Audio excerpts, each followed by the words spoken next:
சமைத்த உணவும் சமைக்காத உணவும் ஒன்னா ஒரே நேரத்துல உள்ள போகும்போது அந்த அப்சார்ப்ஷனுக்கு நம்ம உடம்புல கொஞ்சம் சிரமம் ஆகும்.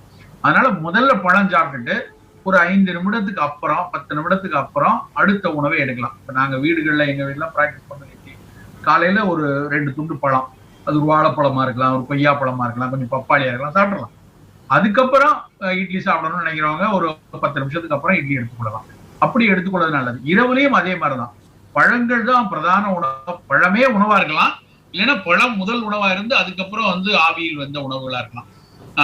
பழத்தையும் ஒன்னா மிக்ஸ் பண்ணி சாப்பிடுறது, மோர்ச்சோருக்கு மாம்பழத்தை கட் பண்ணி போட்டு பசி அடிக்கிறது, அந்த மாதிரியான விஷயங்கள் இல்லாம இருக்கிறது